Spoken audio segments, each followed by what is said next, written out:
In 1936, a wooden crate arrived at Sotheby's auction house in London.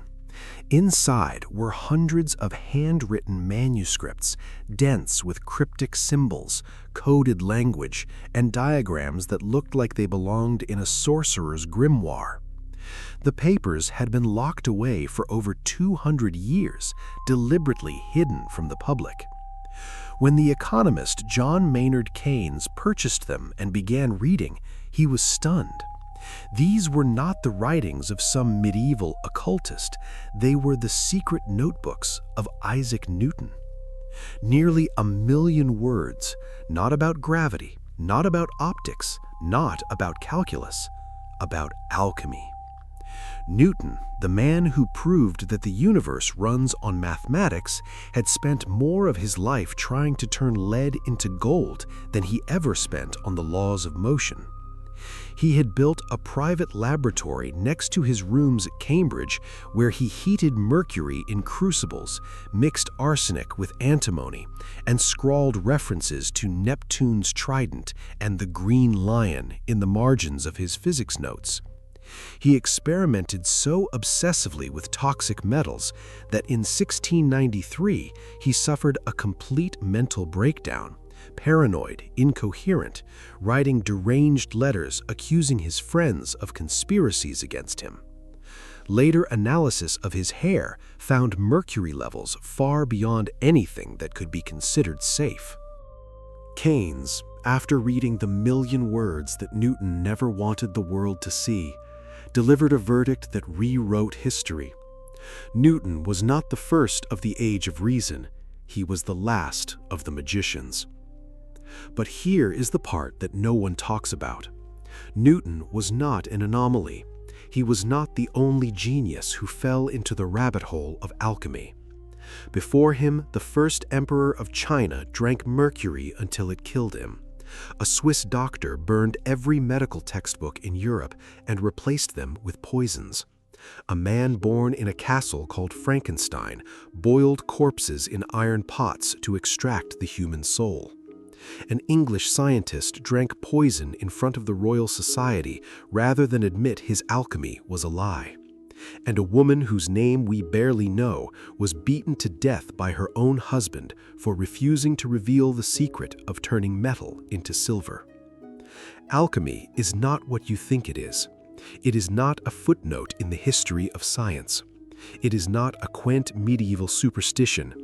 For 5,000 years, the smartest, most powerful, most dangerous people on the planet were consumed by the same obsession, the belief that matter could be fundamentally transformed, that lead could become gold, that sickness could become health, that death could become eternal life. They were wrong about almost everything, and in being wrong, they accidentally invented chemistry, medicine, metallurgy, and the scientific method itself.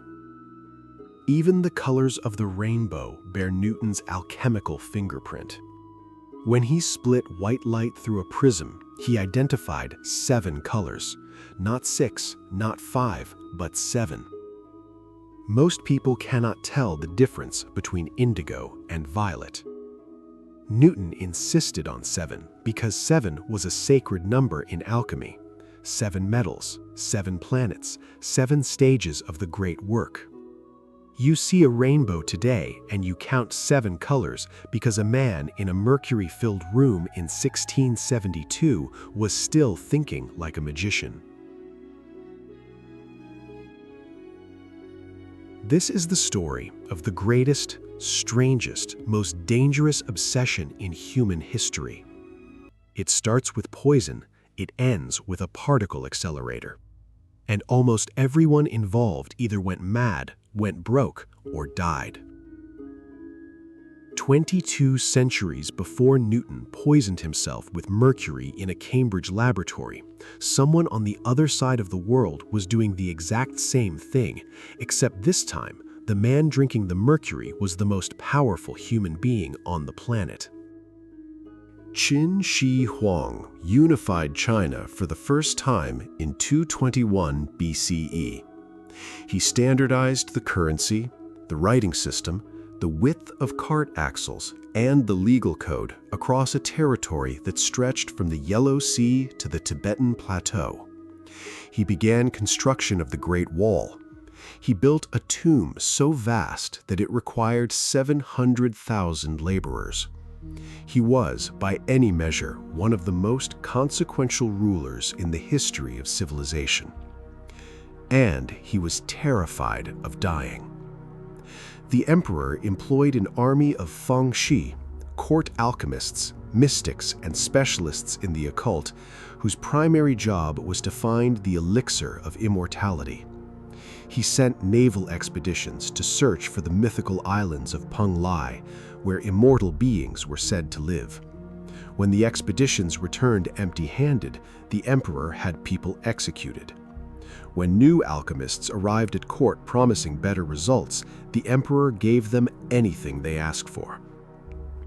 What they gave him in return was cinnabar, a bright red mineral, beautiful, rare, and, in chemical terms, mercury sulfide, the most famous poison in the ancient world, dressed up as the key to eternal life. The emperor drank it regularly. His alchemists assured him it was working. He died in 210 BCE at the age of 49, almost certainly from mercury poisoning. This is not speculation. This is the consensus of modern historians and toxicologists who have studied the available evidence. But the mercury did not stop at the emperor's bloodstream. The ancient historian Sima Qian, writing about a century after the emperor's death, described something inside the tomb that sounded like fantasy. Rivers and seas made of liquid mercury flowing through a miniature replica of the empire. For 2,000 years, scholars dismissed this as poetic exaggeration, the kind of myth-making that accumulates around any powerful ruler. Then, in the 1980s, Chinese researchers tested the soil around the burial mound. The mercury levels were astronomical, dozens of times higher than the surrounding terrain. The rivers of mercury appear to be real. The emperor's tomb, which has never been fully excavated, may contain tons of liquid mercury still flowing beneath the earth after 22 centuries. A dead man, killed by mercury, buried in a palace of mercury, guarded by an army of terracotta soldiers. And Qin Shi Huang was not an outlier. Chinese alchemical elixir poisoning became so routine that it has its own category in the historical record. At least 6 subsequent Chinese emperors are believed to have died from consuming alchemical preparations containing mercury, lead, or arsenic. The Tang dynasty alone lost multiple rulers to elixir poisoning. Each time, the pattern repeated: a new emperor, a new batch of alchemists, new promises, and the same toxic results. The lesson was available. No one learned it. While Chinese emperors were dying from mercury, an 8th century Iraqi alchemist named Jabir ibn Hayyan was chasing something even more dangerous than gold. He wanted to create life. In his writings, or writings attributed to him, since the Jabirian corpus was compiled over centuries, are detailed instructions for takwin, the artificial generation of living creatures from inorganic matter. He claimed to have recipes for producing snakes, scorpions, and even human beings in the laboratory. These were not metaphors. They were procedures with ingredients and steps and expected outcomes. No one has ever followed them successfully, but Jabir's ambition points to something that runs through the entire history of alchemy, like a vein of ore through rock. These people were not just trying to get rich, they were trying to play God. Gold was the entry-level goal. The real prize was mastery over life and death itself. And in medieval Europe, that ambition was about to attract a very different kind of attention, not from scientists, not from philosophers, from kings, from popes, from people who understood that if any of this actually worked, it would be the most dangerous discovery in history. Here is a recipe from a medieval alchemical text called the Liber Vacae, or the Book of the Cow. I want you to pay attention because this was considered serious scholarship by some of the most educated people of the 13th century. Step 1. Take human semen and mix it with a phosphorescent substance called sunstone. Step 2. Inseminate a cow. Step 3. Seal the cow's body with the sunstone and smear its genitals with the blood of another animal. Step 4. Place the cow in a dark room where no sunlight enters. Step 5. Feed the cow exclusively on blood. Step 6. Wait.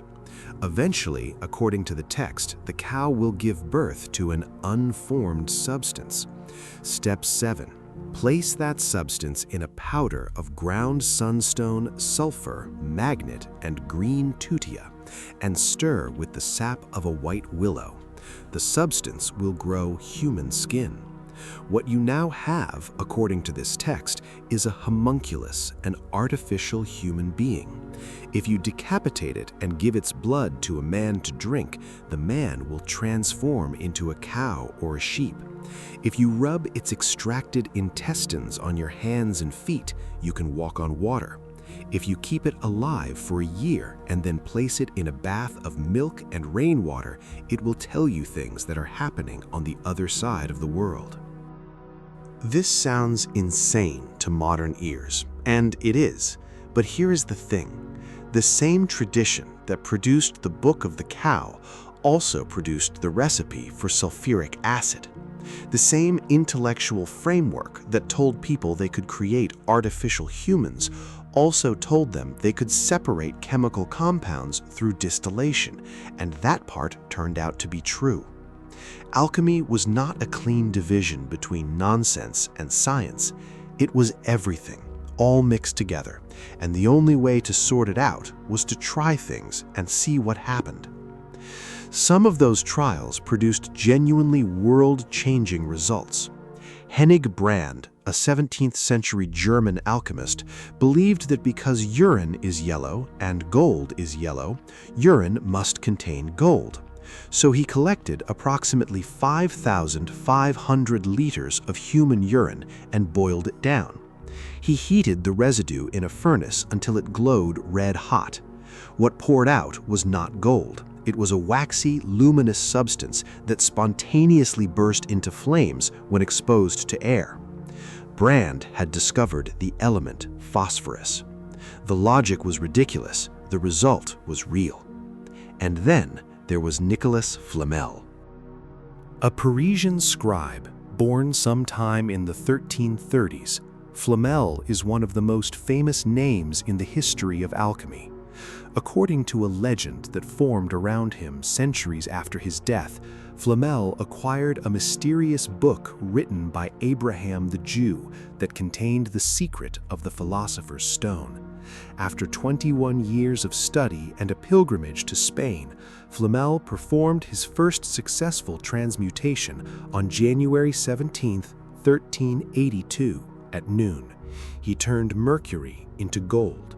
He wrote down the exact date and time.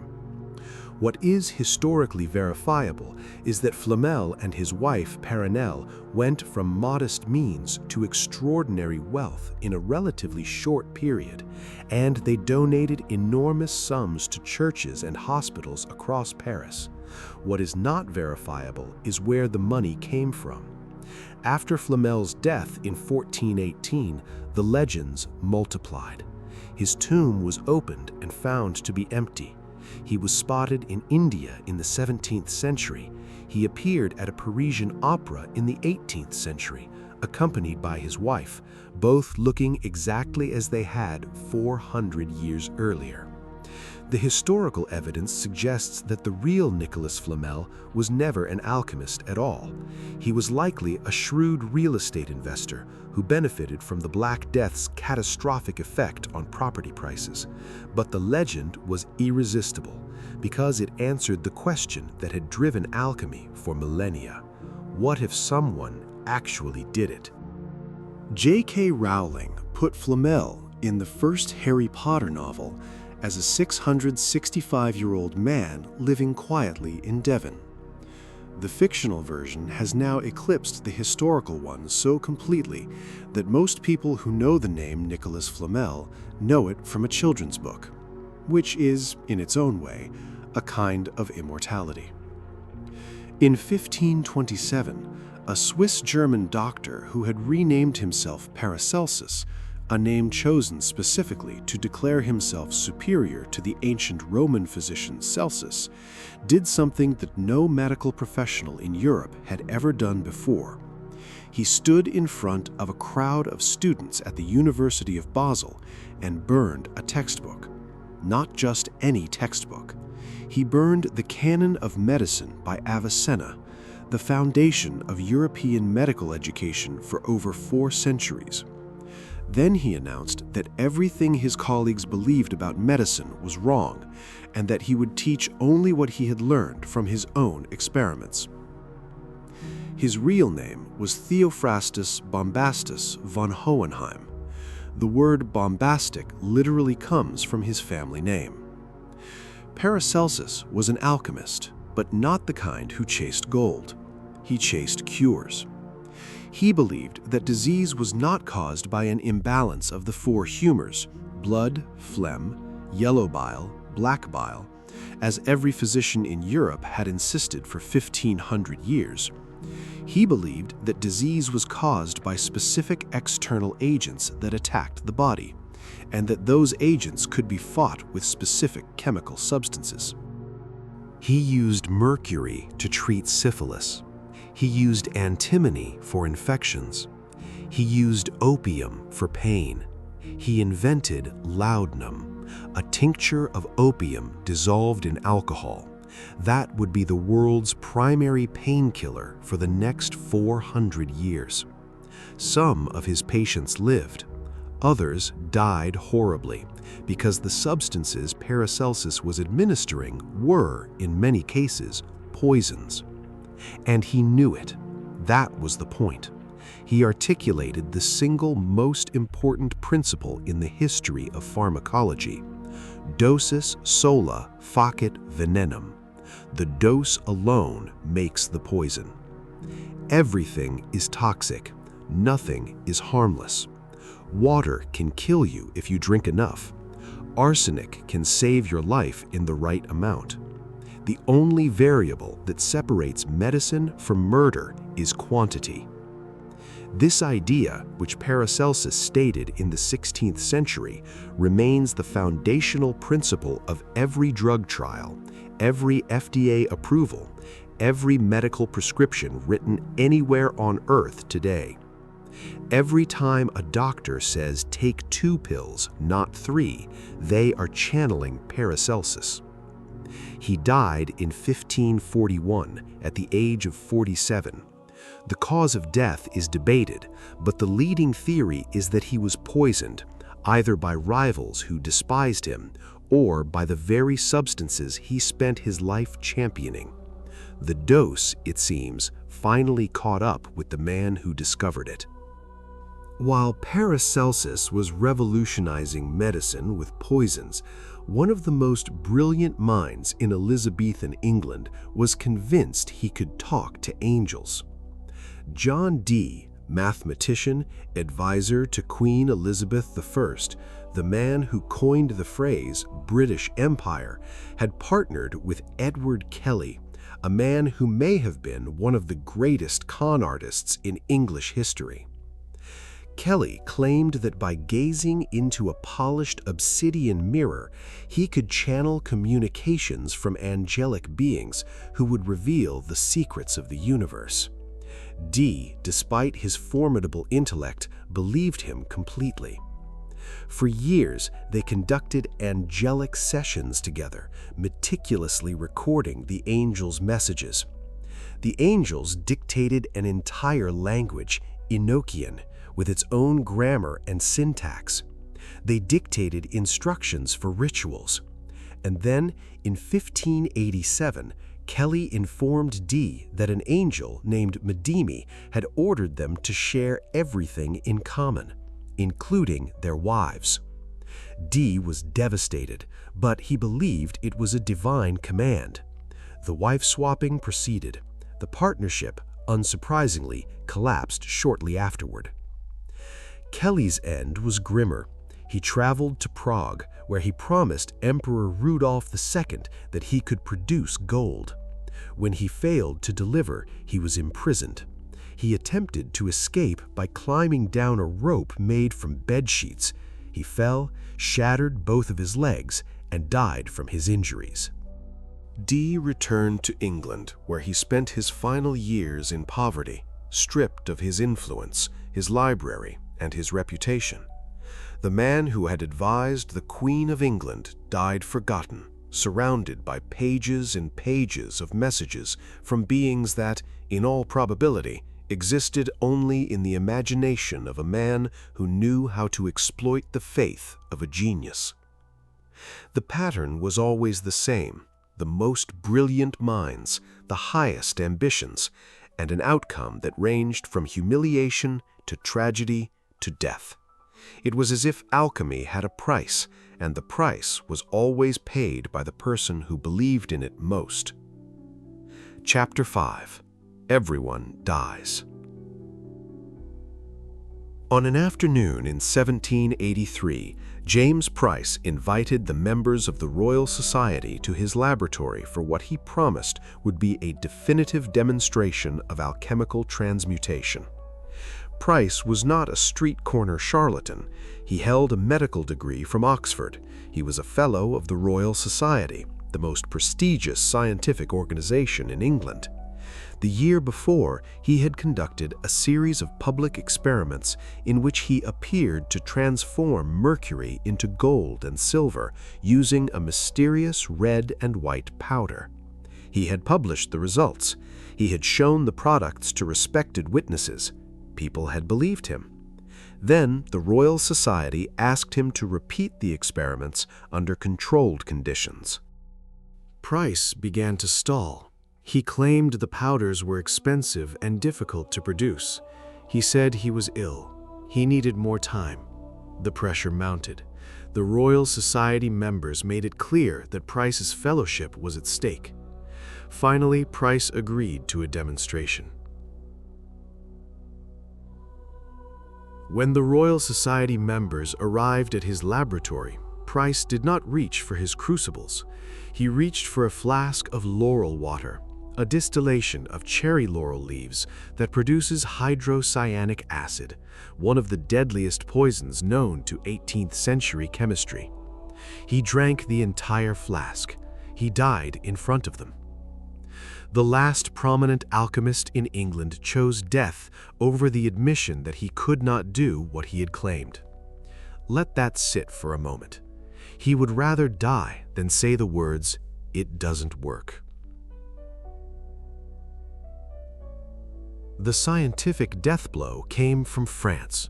Antoine Lavoisier proved what no alchemist could disprove: chemical elements cannot be transformed into other elements, period.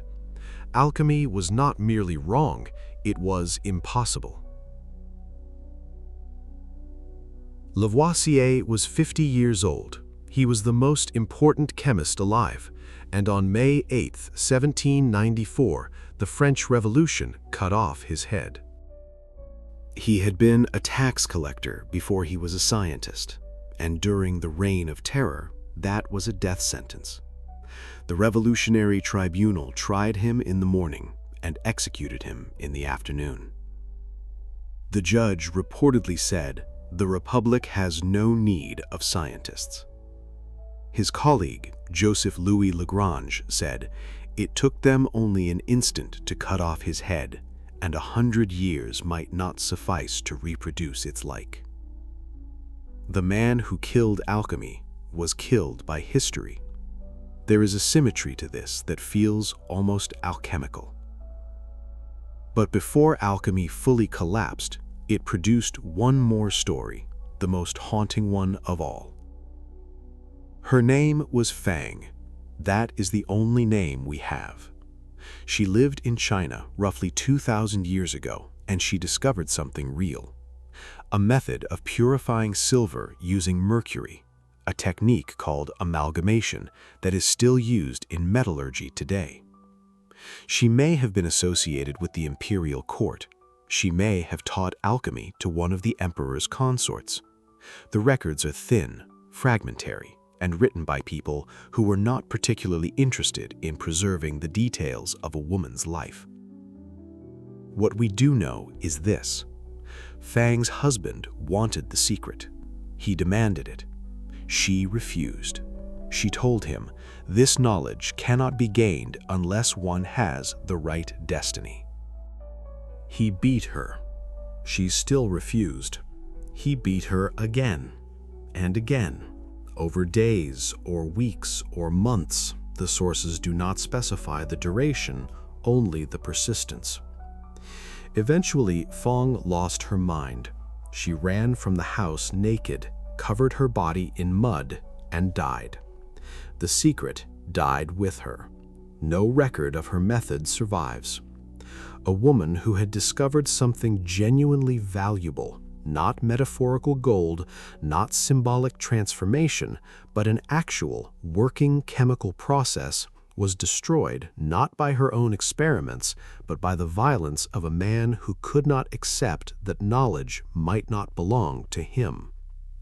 Fang's story is the dark mirror of every triumphant narrative about alchemy.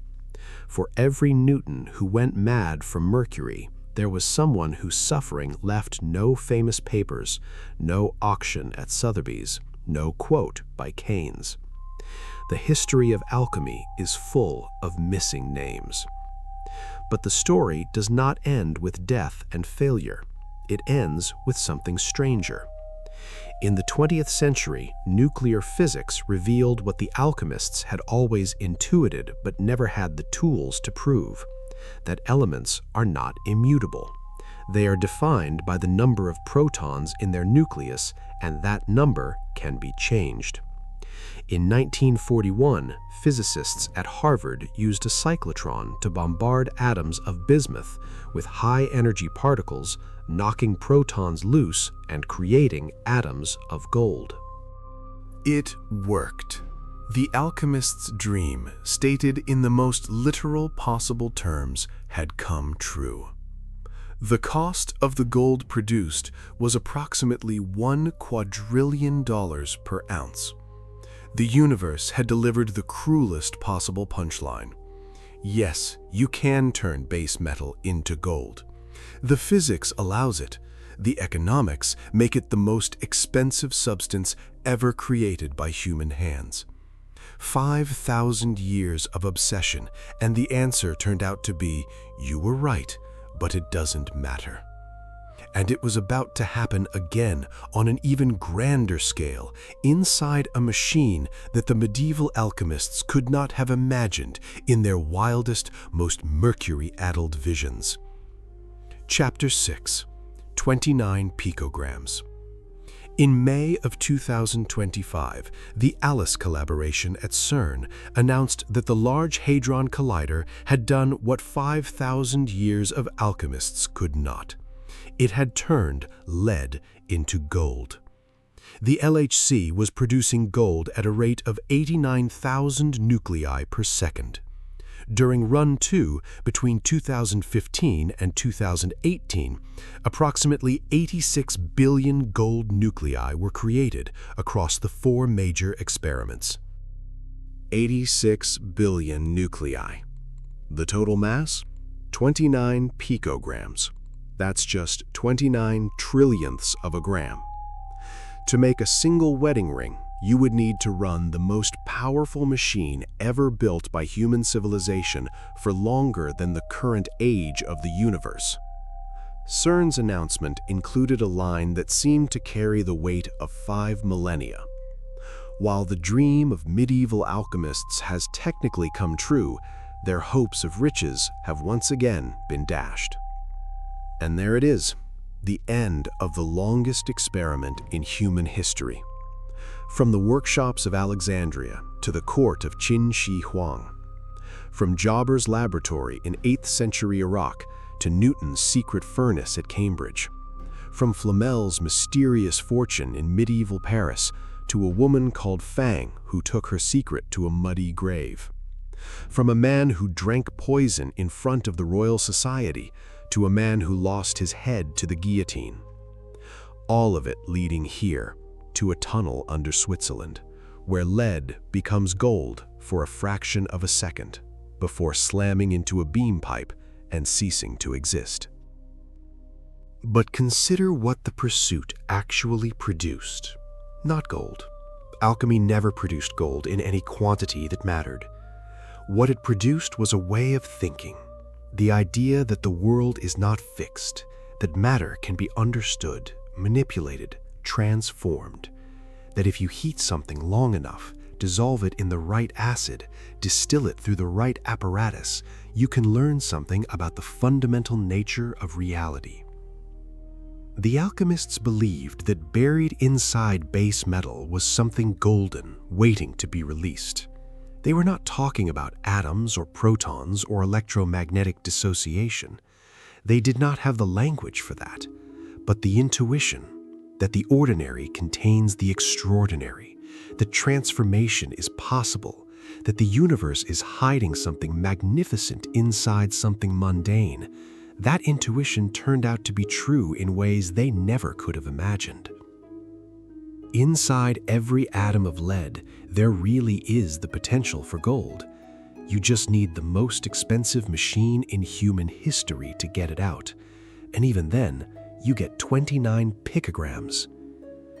Alchemy never turned lead into gold, but it turned curiosity into science, and 5,000 years later, science turned lead into gold. 29 picograms of it. And that, somehow, is worth more than all the gold in the world.